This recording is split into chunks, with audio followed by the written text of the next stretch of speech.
Hey everyone, and welcome back to another fanfiction. Today we're going to be going over a very long one, and it's quite extensive, and this is a part 1. So I'm going to want you guys to write your part 2s, as always, in the comments. Otherwise, this one would go on forever, which I know some of you don't mind, but anyways. In Tales of the Jedi, we saw the climactic end to Yaddle's life at the hands of Count Dooku. It seemed Yaddle was one of the only Jedi who wasn't totally disillusioned with politics and disbelief that the Sith had returned. When she followed Dooku to the Works, which was a secret meeting spot for Sidious and his apprentices, she learned of the true nature of Dooku and Sidious's intentions to destroy the Jedi. It was here that Dooku was ordered to kill Yaddle as a final test of loyalty to Darth Sidious, his new master. Before defending herself, she gave Dooku the option to join her and kill Sidious. So today we're going to look at what if Dooku did join her in that moment, and how will it impact the rest of the galaxy as we know it, going on to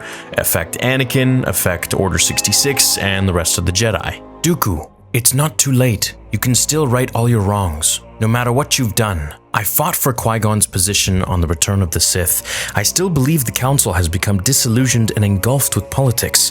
We can make things right. But you must join me to eliminate the Sith. He is the reason your former Padawan is dead. Dooku stood there, his back to his new master, Sidious hiding in his cloak. He could feel Dooku's betrayal festering. Dooku turned to Palpatine. Did you order Qui-Gon to be killed? It is the price of a greater good for the galaxy. I lost my apprentice like you did yours. A sacrifice for a larger gain. He was not to be killed. You gave me your word. His death will not be in vain, my apprentice. I have done all that you have asked of me. Sifo-Dyas, Camino, clones. I have betrayed everyone and everything I know. No, you have been loyal to a greater cause. How many have died because of my actions? Such is the price of freedom. No. Dooku backed away, still facing Sidious. He ignited his blue lightsaber along with Yaddle's green one. Sidious extends both of his hands outwards to the sides and ignites his two lightsabers, much like he did against Maul and Savage Opress during the Clone Wars. Dooku moves with Yaddle, the two slowly moving in opposite directions, surrounding Palpatine, encircling their prey. Sidious lets the rage build within him as he has his arms outstretched towards Dooku and Yaddle. Taking the first lunge, Dooku steps in and fences Sidious as Yaddle jumps up and tries to slice Palpatine's head. The Sith Lord blocks both attackers with ease as he laughs. Twirling like Yoda does when he fights, Yaddle moves with speed and precision akin to the Grand Master.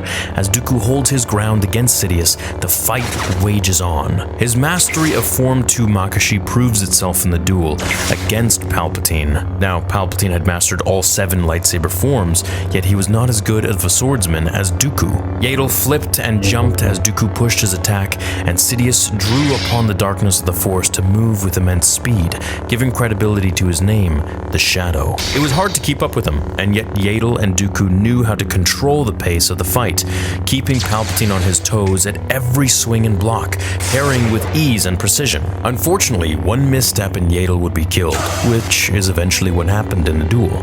As she moved to Palpatine's side, he fired Sith lightning at Dooku and knocked him backwards, focusing his attention on Yaddle and destroying her in a few moves. The Jedi Master was dead.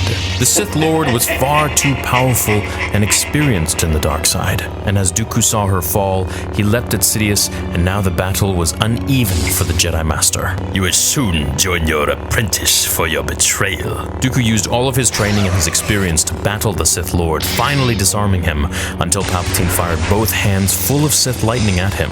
The lightsabers weren't enough to deflect the attack, and Dooku became paralyzed with tendrils of electrical waves coursing his body. As Palpatine turned Dooku into ash, he had the droids remove the evidence. Getting into his ship, he set a course for Naboo. He had a funeral to attend to. The death of Qui-Gon Jinn came as a surprise to all the Jedi, but not Sidious. He knew the might of his former apprentice, Darth Maul, and could still feel his life force.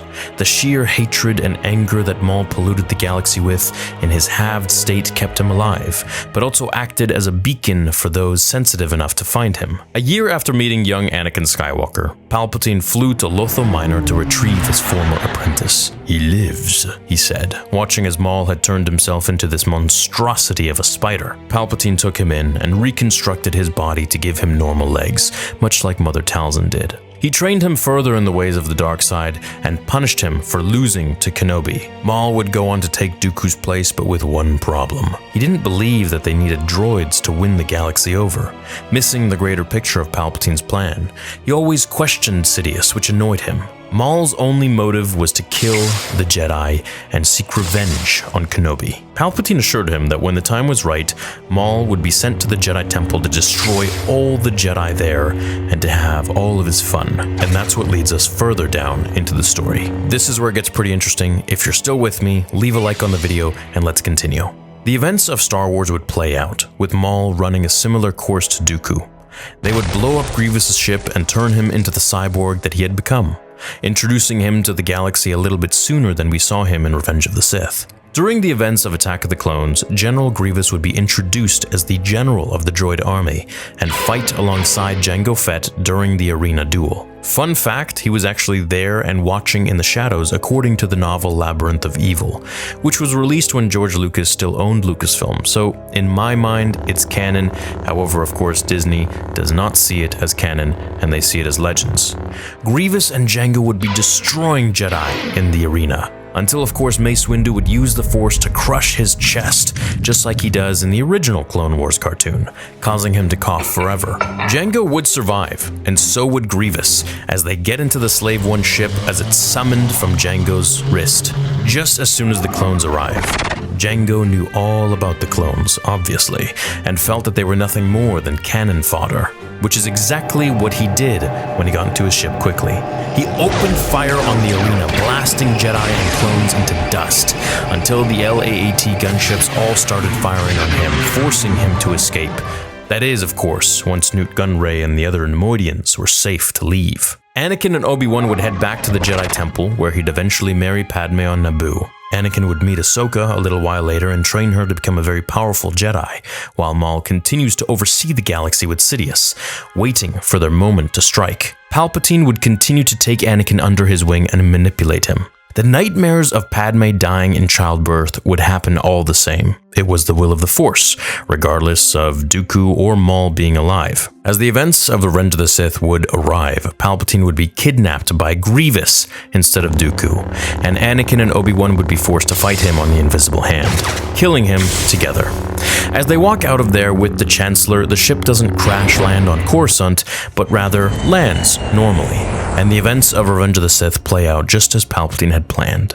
With Grievous no longer in the picture, Obi-Wan wouldn't need to go to Utapau to defeat him, so he would remain at the Jedi Temple with Anakin, and Maul and Sidious would oversee all of the Separatist operations.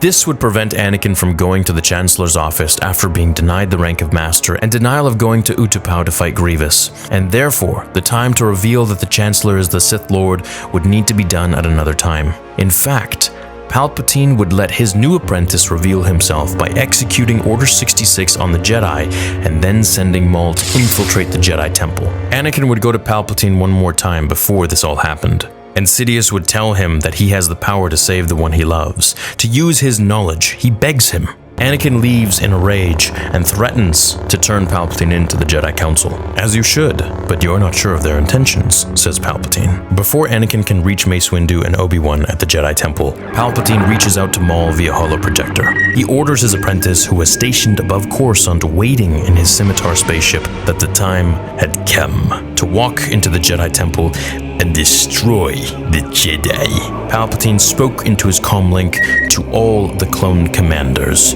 Execute Order 66.